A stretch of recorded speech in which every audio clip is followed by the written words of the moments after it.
Hi there everybody and welcome back to Tarot and Tea with myself, Laura D. Hope you're all well, and I'm really looking forward to getting back into these videos exploring the cards with you guys. So if you're beginning learning the tarot or you're experienced and looking for new perspectives, stay tuned for the videos, and I've got quite a few videos already on my channel about the tarot, so do have a look. In these videos I like to drink copious amounts of tea because it is just necessary really. Today I'm on a good old brew of Yorkshire Gold. I do have some really nice fruit teas, I just never happen to be drinking them when I'm doing these videos because I'm such a builder's tea kind of girl. But I'm drinking lovely Yorkshire Gold, and today what we're going to be looking at is the Fool. We're going to look at the Major Arcana. Now, if you would like to, firstly, if you would like to keep updated with my readings, with my workshops, trainings, videos and offers, do check out my Facebook page. The link is going to be down here.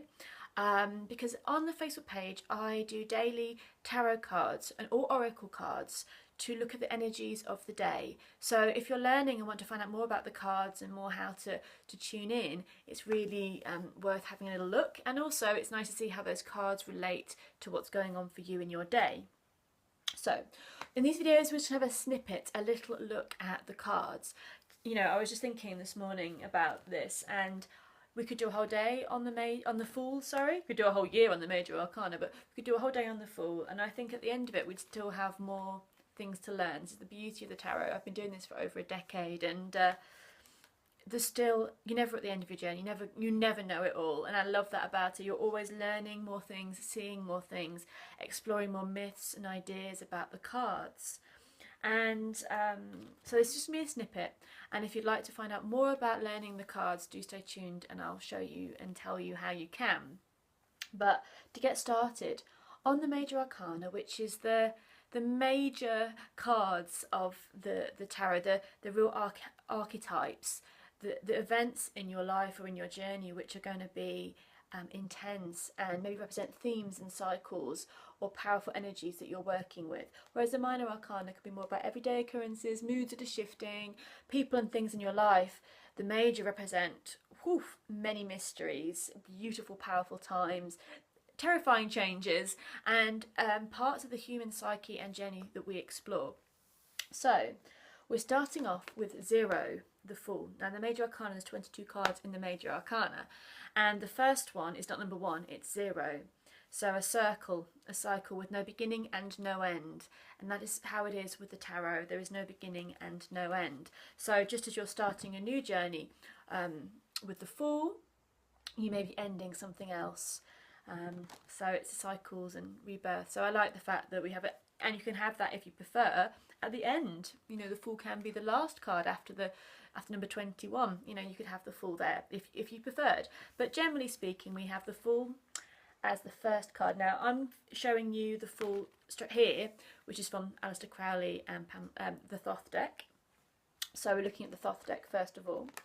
I'm going to show you some of the cards to compare as well, because the traditional view of the Fool, I don't have the Rider-Waite with me. I keep giving my Rider-Waite decks away to people who are learning, so I don't have the Rider-Waite deck with me, but one that I use very, very often, and one that is similar to the Rider-Waite deck. And the Rider-Waite's the really easy deck to learn with, often one of the most used decks for learning. It's from the Druidcraft Tarot, one of my also favourite ones to work with. So the Fool here shows a young man walking off a cliff with a dog yapping at his feet. The look in his eyes is totally, you know, he's not aware that he's walking off a cliff. He's just walking. He's just in his dream. And this is in his journey. And this is one of the things that I love about the Fool card. The Fool is the essence. The Fool is the freedom, the innocent freedom that we have, or that we are born with, the innate child that doesn't know that walking off a cliff, hasn't learned, who knows, but has not learned that walking off a cliff potentially is not a great idea. Now there are pros and cons, but what is possible in your life if you didn't have those rules and restrictions, if you were never told certain things, like you can't do this, you can't do this? What is the potential, you know, for growth and for belief? The Fool walks off the cliff, and who knows, there's never a picture of the Fool falling. So he's starting his journey in full belief and innocence that he'll be fine. He was fine the footstep before him. Why wouldn't he be fine the footstep after this? The dog there yapping is probably the voice, the loyal companion yapping, saying, "What are you doing? There's a cliff." Yap yap. So you know, and in the Thoth we have a tiger nibbling at his leg. These represent fears and powerful fears. However, and represent many other things as well. The tiger in the Thoth deck often represents conquering fears. So in these energies, we have the tiger or the dog representing that awareness, that learning, that fear that we learn generally in life. We learn to be afraid, don't we? We're not really born afraid. Who knows, but I don't think we are. We're born with this open energy. And love this, look at his face there. He is just wide-eyed, the heart being the opening there for his journey, trusting from the heart. So I'm not going to go into all the symbology of all the cards, because we'd be here for a really lovely, long, exciting, gorgeous journey. This is just going to be a snippet. But the idea is with the Fool, if no one tells you that walking off a cliff is a bad thing, if you haven't learned something is scary, you haven't learned, you can't do that. So maybe you're a kid and you were told, I can fly, I'm going to fly. Yeah, flying is what I'm going to do. And, you know, maybe you were told by your parents, yeah, people don't fly, you can't fly, you haven't got wings. And you might be like, no, I'm going to be able to fly. I'm going to learn how to fly. And that would be the energy of the Fool, until you're told, no, you cannot fly, and then you believe, I can't fly. So the Fool is here representing that essence, the freedom of this new, untampered with experience of life. I think I've mentioned this before, that, you know, you've got in a lot of stories and films are based on the tarot, and Star Wars is no different. You have Luke Skywalker. Now, what's the Fool about to do? Walk in the sky. So he is the Fool in that journey. In that story, he's the innocent that knows nothing of danger, of, you know, he knows nothing. And that's sometimes a lovely thing, because knowledge isn't always helpful. He knows nothing, and he is the hero throughout the tale, because he goes in there with this innocence.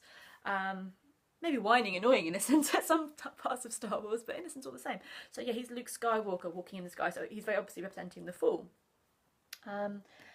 So in more modern times, the Fool has represented this freedom of spirit, this absolute freedom of exploration, of being unconstrained and being able to cast off all the things that we think about ourselves. Like, you could say to yourself, yeah, I'm a girlfriend, wife, mother, daughter, you know, you could say I'm a husband, I'm a manager.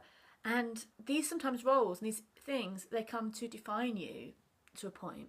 And the Fool is the experience of freeing yourself from all of that, really. I was thinking also this morning, before I knew I was going to do this video, about certain spiritual experiences I've been in, which have totally beautifully blown away all my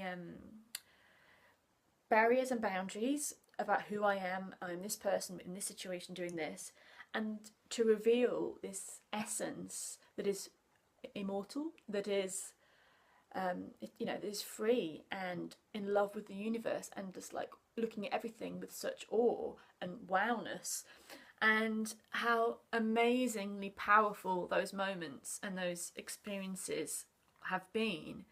And then I also witnessed how, as I did certain things, I viewed myself with the people's eyes, I looked in a mirror, how fragments of me, the boundaries, the this and the that make my life, started to fall back in. And I think that they, to a point, need to, because without those you can hurt people, you don't walk, the boundaries are put there in life often for a reason. But it's interesting that the Fool's experience shows you how you can shake yourself and free yourself from those boundaries if they don't suit you anymore.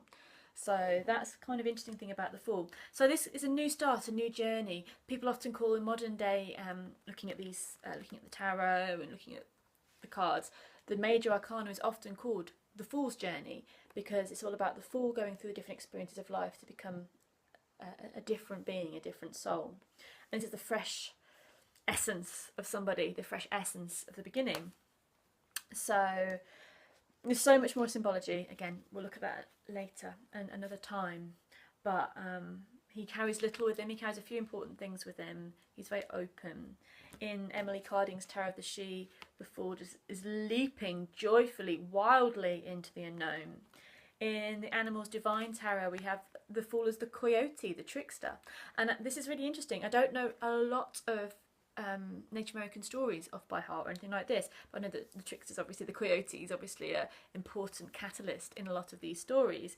And I was actually thinking about this and how the trickster can help us sometimes get into situations we wouldn't do because our logical, rational mind would say, I'm not doing that. For example, in The Hobbit, you have the beginning where Bilbo is not going to go on adventure. He's not interested. And so Gandalf has to trick him by putting the secret rune sign on his door to trick him into bringing the dwarves in and getting the whole adventure started.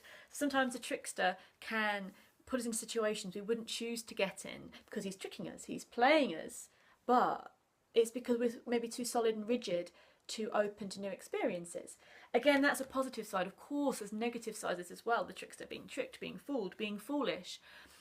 When you look at the more, the earlier texts towards the Fool, they're not as New Age and friendly. They call him mad. They call him literally madness, a dangerous, intoxicated, simpleton fool. So maybe the lunatic influenced by the Moon card, going a little bit crazy. But maybe that's about the times they're in, the times we're in. We're seeing it different. And again, it can mean all of these things, you know, and it can mean all of these things, depending on the reading and depending on the situation. For me, I love the Fool, but yeah, there'll be times when it'd be a bit annoying, wouldn't it? You've kind of got this plan, you're trying to get it all sorted, and this Fool energy comes and someone's joking and playing around and making changes and not seeing the consequences, and you're like, about it all. So there's positives and there's negatives. But in a very short, summed up way, the Fool is the beginning and also maybe the end. Because once you've been through this journey, have you found that on your spiritual path that you go through this knowing and this learning and then you come to a place of innocence and openness again? So it can be the beginning and the end, and maybe the child and then the next life, that kind of feeling. And also, there is the absence of learned knowledge here. Learned knowledge is great, but it's not sometimes everything. Or maybe, you know, there's so much to look at. And also just the idea of the old Fool in the court jester side of things. The Fool, like the comedian, is able to say things to the king or to the royalty or the leading people that maybe the knights or the ministers or the everyday person cannot say, that maybe would get done for treason or whatever if they did say. So the Fool has always had this freedom with their the wise Fool, able to say these things, to be this in this open innocence. They can say certain things that other people cannot say. So actually the Fool spoke the truth where others dared not, because he made it funny. And he was known as a simpleton, so you know, that kind of thing. The colours we have a lot with the Fool here, looking at these three cards particularly, we've got yellow. So yellow is a new dawn. It is the solar plexus chakra. And then so that's confidence, and the I am, like the child, is all about how they are. The new energy is how they are in the world. And we have a lot of green, the heart chakra as well. So we have a lot of love coming in this card. We come from a place of love with the Fool, not of analysis, not of survival, but of absolute love. And again, like those experiences I've had where you just felt that you've gone beyond into this space of wow. Spiritually, there's so much love for everything. And the Fool's, you know, he's not on a mission as such. He's just following his heart, or following his what he's being looked at. Of course, what he's looking at. Sorry. Again, of course, there are the negative connotations that you could be being foolish and falling off something. But I just love the exploration of, if you were not told something was going to be impossible for you, what could you do? You know, there's no limitations with the Fool. And I think in this day and age, we often need that reminder that we can open up and things are more possible with the Fool on our side. So this is a little snippet of the Fool. There is so much more. As I was saying, you know, you could spend a whole day looking at the Fool and still be journeying with it. If you would like, I am now offering one-to-one tarot lessons via Skype. Whatever stage you're at, whether you're a total beginner, or whether you are experienced looking at new ways to work with the tarot or to explore the myths and the magic a little bit deeper. So if you would like to sign up for your one-on-one Skype tarot session, no matter where you are in the world, there's information down here. There's a deal on that you can get 5 sessions with me, and so it's 4 and get 1 free, so that's really awesome. So do check out the information below. I know people wanted to come and learn with me, but they couldn't because I'm in England, I'm in Glastonbury, and the people that watch the videos are awesomely all over the globe, so that gives you a chance to be able to learn with me, learn the cards, learn the myth, learn the magic wherever you are from the comfort of your own home. Next year I'm also going to be offering some more tarot days, tarot workshops here in Glastonbury in the heart of Avalon, if you would like to come and visit me here. So do subscribe, do check out my Facebook page for all the information. I hope you enjoyed the video, I hope you enjoy your Fool's journey, and have a lovely day. Bye.